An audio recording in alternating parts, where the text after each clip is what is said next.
Hola, un saludo cordial para todos. En este momento de crisis educativa generada por la pandemia del COVID-19, se han buscado múltiples recursos virtuales para tratar de reemplazar la falta de presencialidad de los estudiantes en la universidad. Esto además incluye la preocupación por parte de docentes y estudiantes con respecto a la falta de prácticas hospitalarias. La educación virtual o e-learning se ha convertido en una excelente herramienta didáctica para suplir la formación y evaluación desde el punto de vista conceptual. De igual manera se ha buscado, y considero un poco de manera errónea, otra herramienta didáctica y evaluativa que es muy útil en la formación médica actual, como lo es la simulación clínica, tratando de suplir la falencia de prácticas clínicas. Si bien la simulación clínica es una excelente herramienta didáctica y evaluativa utilizada por la formación médica y en ciencias de la salud, vamos a ver el por qué no se debe considerar como absoluta solución al problema de práctica hospitalaria, si estamos hablando de formación y evaluación por competencias, claro está. Y hasta dónde llega el verdadero campo de aplicación de dicha estrategia didáctica con respecto a las competencias. Bienvenidos.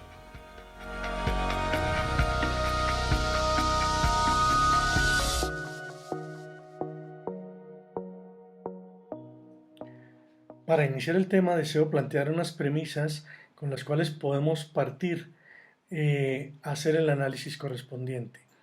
La simulación clínica no debe ser utilizada con el pretexto de reemplazar la falta de práctica clínica.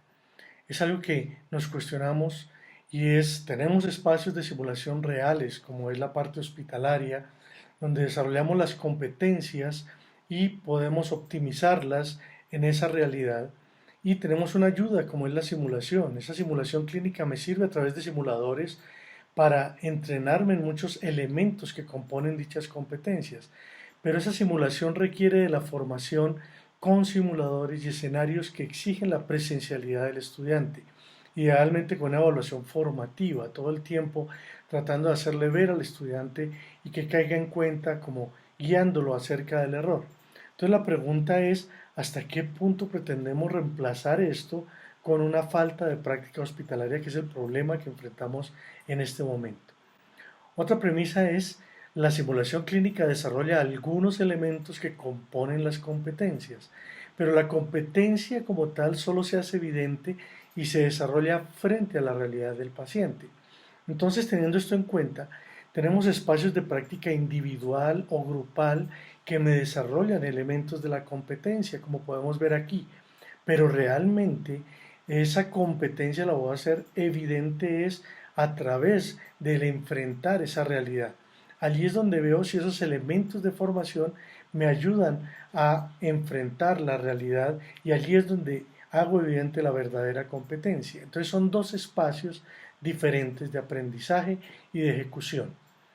La simulación clínica exige en la mayoría de los casos la presencialidad del estudiante debido a que se centra en el hacer y el mostrar cómo lo hace, ocupando la parte más alta en la pirámide de Miller del conocimiento. Es decir, como podemos ver aquí, yo puedo mostrarle a través de un video cómo se hace, cómo se ejecuta esa práctica y le puedo decir si está bien o mal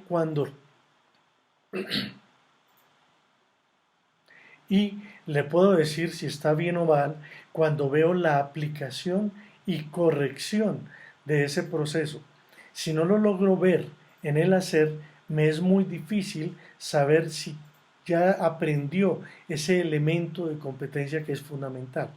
Entonces, no basta la simple ilustración, no es solo mandar un video de cómo hacer, en este caso el masaje cardíaco, sino que necesito hacer evidente del cómo lo hace y además necesito del simulador para poder ver si lo está haciendo a una buena compresión, buena frecuencia, profundidad, etcétera, etcétera.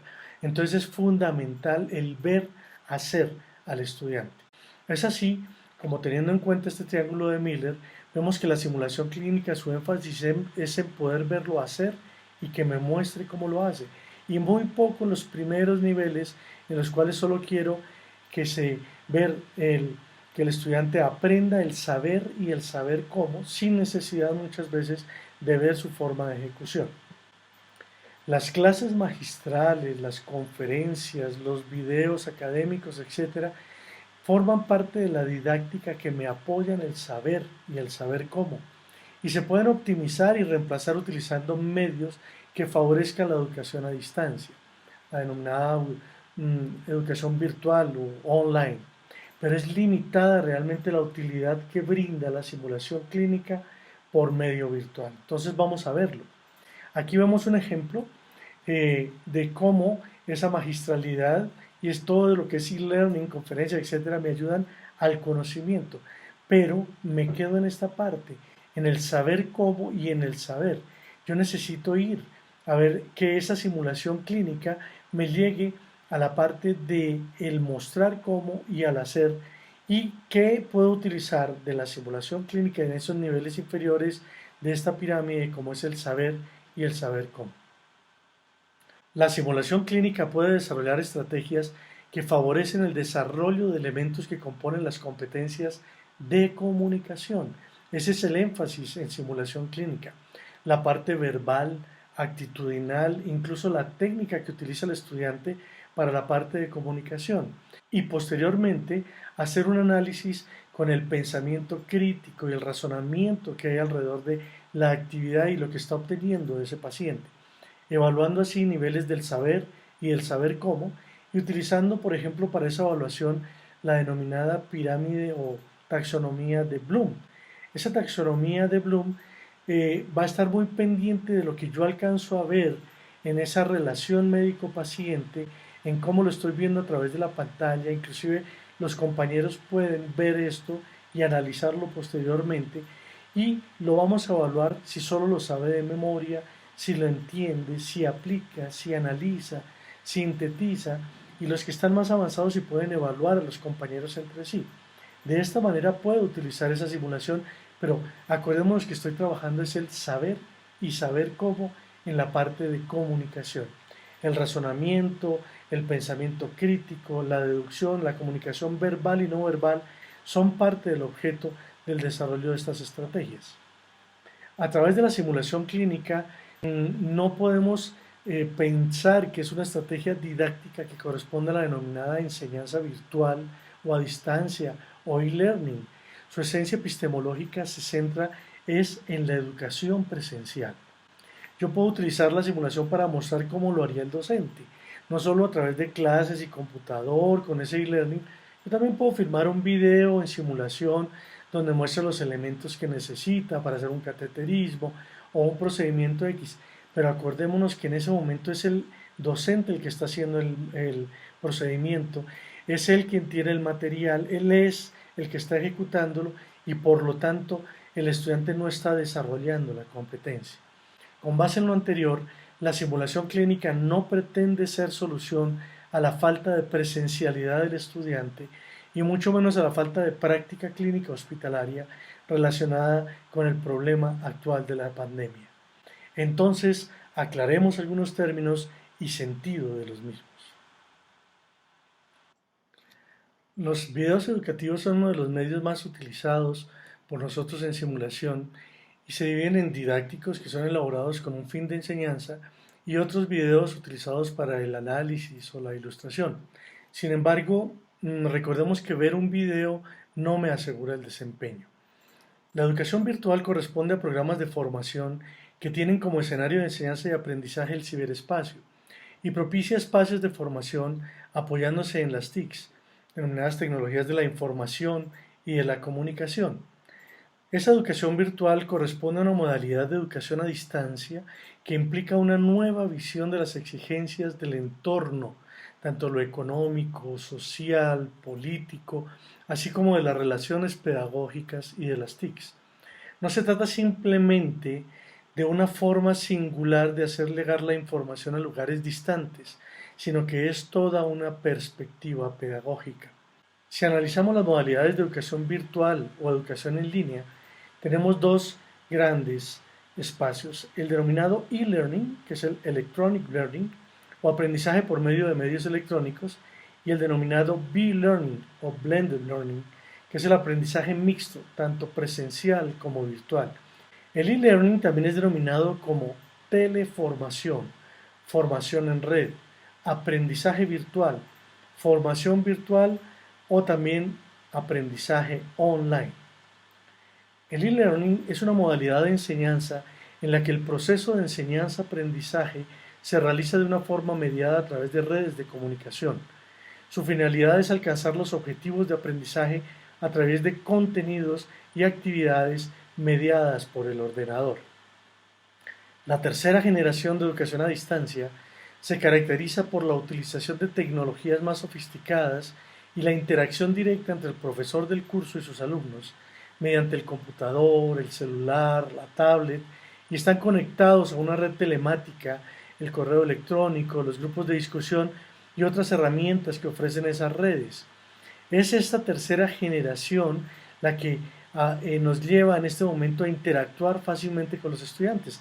La primera generación era simplemente mandar unos documentos que lo estudiara en casa y esa era la forma de educación a distancia.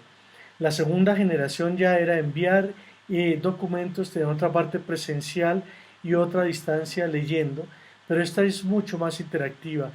Esta tercera generación de educación a distancia es aquella en la que el profesor interactúa con los estudiantes para orientar los procesos de aprendizaje y resolver en cualquier momento y de forma más rápida las inquietudes de los aprendices. Es a esta última generación de esta educación a distancia a la que denominamos como educación virtual o educación en línea o online.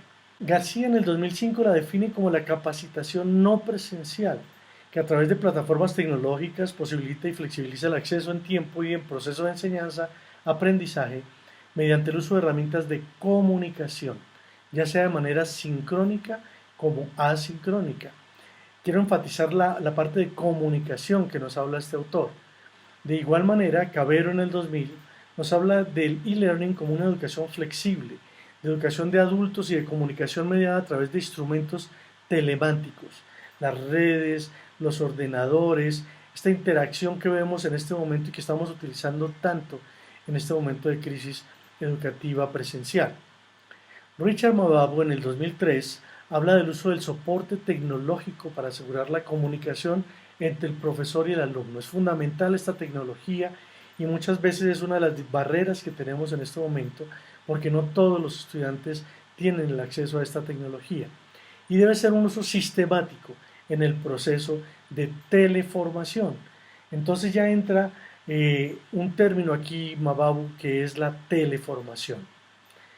El e-learning tiene un papel el profesor que pasa de ser transmisor de conocimiento a ser tutor o guía de ese proceso de aprendizaje, con una importancia fundamental en la elaboración, como diseñador de material, de medios y estrategias, utilizando las TICs. Por su parte, el alumno pasa a dirigir su propio proceso de aprendizaje, y esto es lo que más le cuesta trabajo al alumno. Ya no depende del profesor, sino de sí mismo.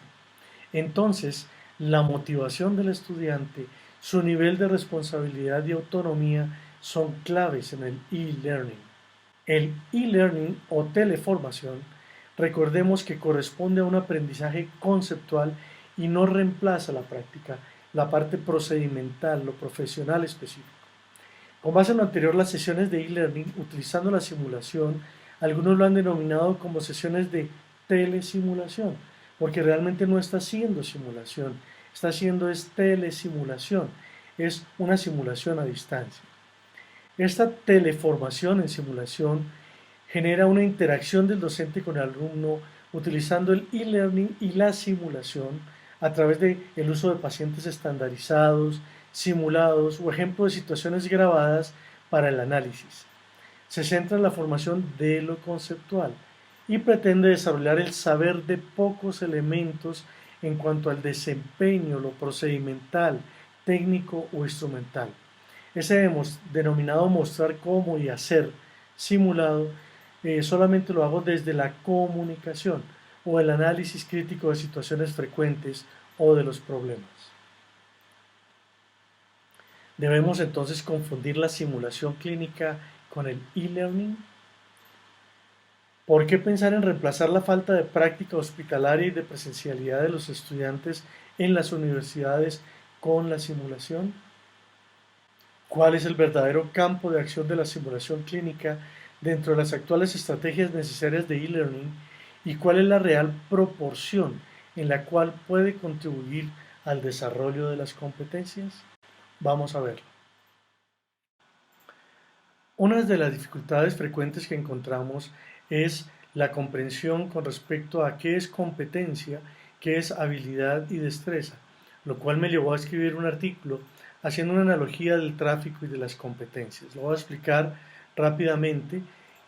Si tenemos un tráfico muy denso en el cual los carros casi que no se movilizan y llegamos a ese momento del problema, puede haber una persona que simplemente toma la opción de subirse al andén, se va por este lado y sube el automóvil, llega a la esquina y voltea.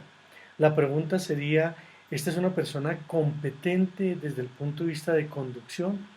Posiblemente la respuesta sería que no, debido a que no está siguiendo las normas de tránsito, y lo segundo, ese irrespeto de estas normas lo puede volver imprudente y lesionar a alguien y muchas de las cosas más. Por lo tanto, la competencia de conducción no depende simplemente de la habilidad de subir el carro, así no lo lesione el carro, pero puede lesionar a otros y eso lo vuelve incompetente. De igual manera, puede una persona comenzar a pitar. Hay dos personas que están en el mismo trabajo, uno de ellos se desespera, trata de pasar adelante, no sabe cómo hacer para tratar el problema, mientras que otro simplemente dice, ok, vamos a llegar tarde, la idea es que voy a llamar al trabajo, digo que existe un tráfico muy denso y por lo tanto voy a llegar un poco tarde. ¿Quién sería más responsable y más competente desde el punto de vista laboral? Pues posiblemente quien llama y advierte para que lo reemplacen mientras sale del problema. De no ser así, la otra persona, así se estrese y haga todo lo que quiera hacer para evitar el problema, no va a llevar a cabo la función desde el punto de vista laboral de advertir su retraso y por lo tanto lo vuelve un poco menos competente. Entonces la forma como se aborda el estrés es parte de la competencia. Si vemos un extranjero que renta un carro y trata de manejar en estas ciudades, lo más seguro es que lo devuelve y dice me siento incompetente para poder manejar. Yo tengo una licencia, soy competente en otro país, manejo por autopistas, etcétera, pero no había visto este tráfico en el cual veo que las motocicletas pasan a grandes velocidades, hay ciclistas que van en la mitad, la gente se atraviesa, etcétera. Por lo tanto, el contexto para el cual forma parte de esa competencia. El evitar el meterse en este trancón de tráfico es parte de la competencia. Es decir, hay personas que dicen, no, ahí siempre se arma un problema serio, yo evito eso y me voy 2 cuadras atrás, me voy por otro camino.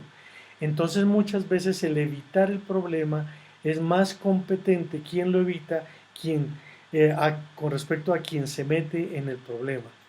De igual manera, si hay un accidente y una ambulancia, en este caso estoy hablando del tráfico en Bogotá, existe una línea que es el Transmilenio, por el cual solo pueden ir esos buses de transporte urbano.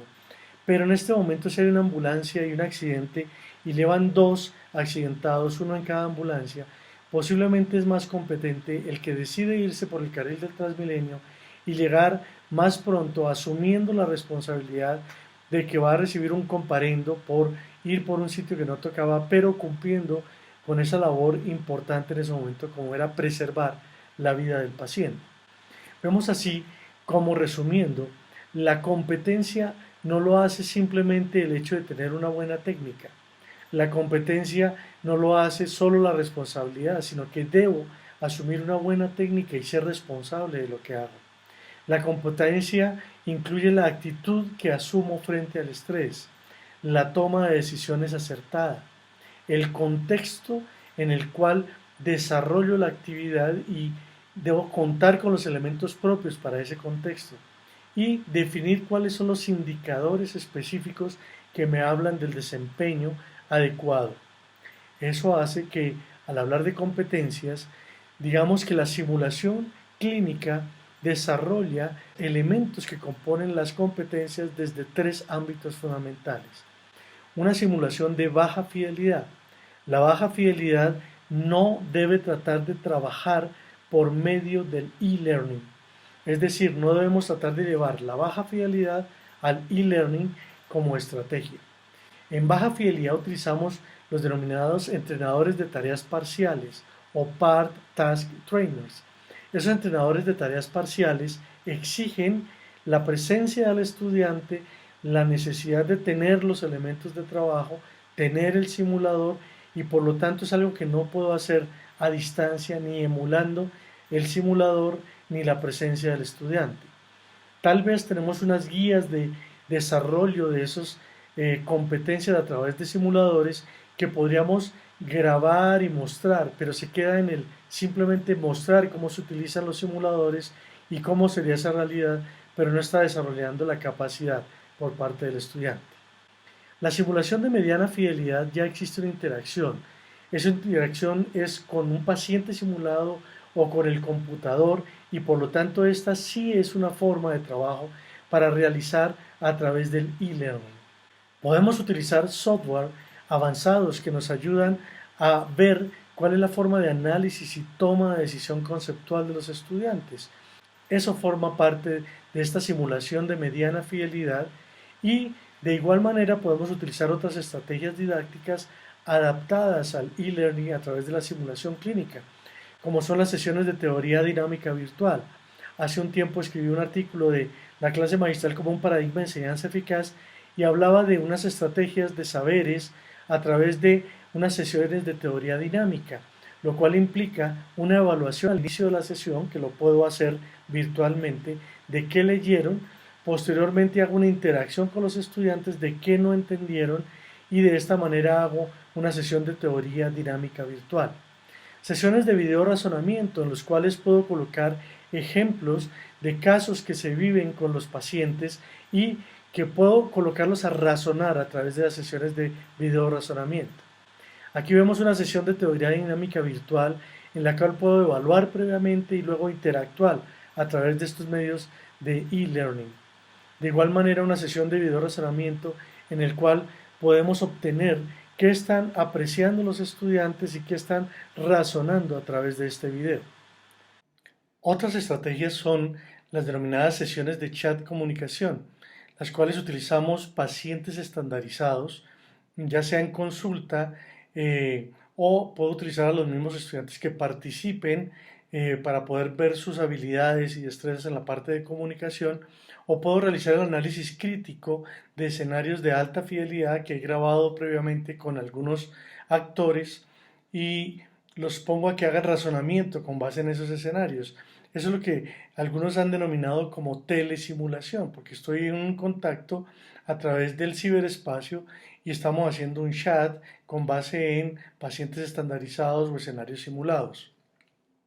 De igual manera podemos hacer sesiones de entrenamiento técnico ilustrativo dirigido por video o videos como educativos. El hecho de utilizar un simulador no quiere decir que estemos haciendo simulación clínica. Yo puedo utilizar un video demostrativo de un procedimiento con un simulador, pero es un video que se queda en el saber y saber cómo se deben hacer las cosas, pero no me muestra realmente qué es lo que hace el estudiante y se queda en la parte más baja de esa pirámide que hablábamos del conocimiento.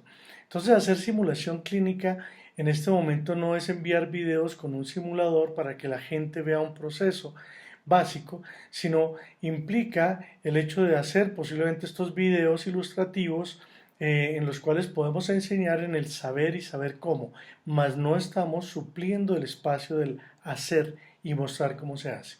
Aquí vemos en esta imagen vemos cómo podemos utilizar esto para un chat, para análisis crítico, ya sea con un paciente estandarizado y los demás participan haciendo crítica, razonamiento, deducción, etcétera de eso, o que sea el mismo estudiante, como vemos abajo, participando de este hecho y vemos la parte de comunicación, cómo es su técnica, su actitud, su interpretación, el análisis, la forma como sintetiza, si entendió el proceso, etcétera, y cómo está aplicando la parte teórica.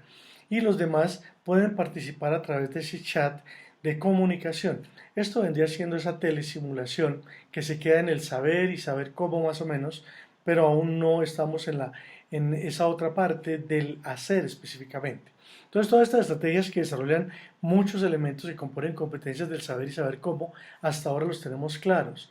Pero si lo que deseo formar es para el desempeño y el hacer y el mostrar cómo es que se hace, cómo utilizar los elementos de técnica y bioseguridad, la toma de decisiones frente al caso problema, la seguridad del paciente, si utiliza bien los elementos que generan seguridad para el paciente y para él mismo, la responsabilidad y la forma como asume el estrés en un momento de crisis, si se torna agresivo o el tipo de actitudes que tiene y la forma como trabaja en equipo. Todo eso lo puedo hacer es solamente de manera presencial en simulación de alta fidelidad.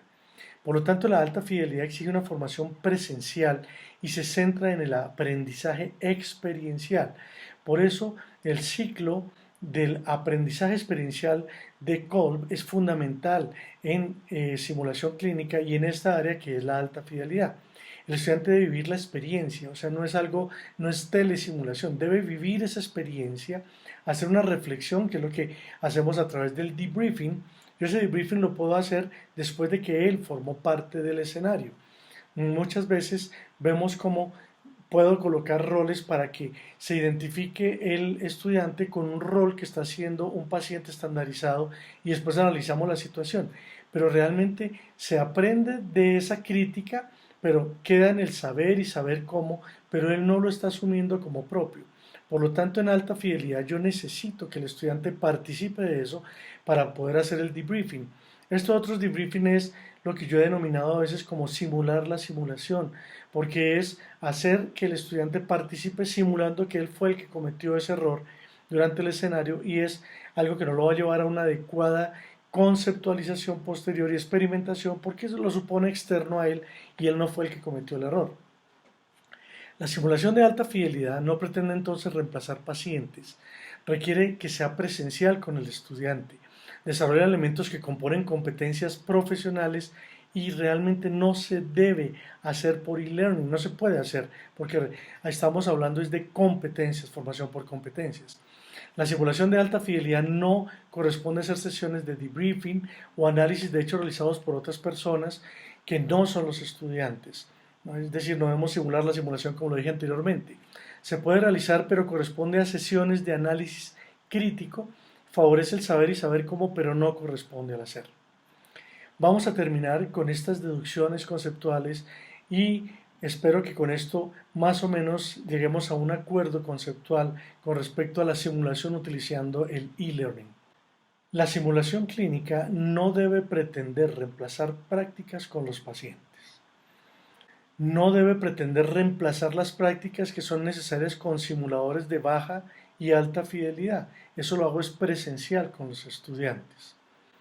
Las prácticas grabadas utilizando simulación de alta fidelidad con actores pueden utilizarse como videos académicos para el desarrollo del saber y saber cómo, pero la alta fidelidad en esencia exige la presencia del estudiante y debe corresponder a criterios de didáctica autoestructurante, o sea, es él el que se está formando y sirve para el desarrollo de los elementos que componen las competencias correspondientes al mostrar cómo y al hacer.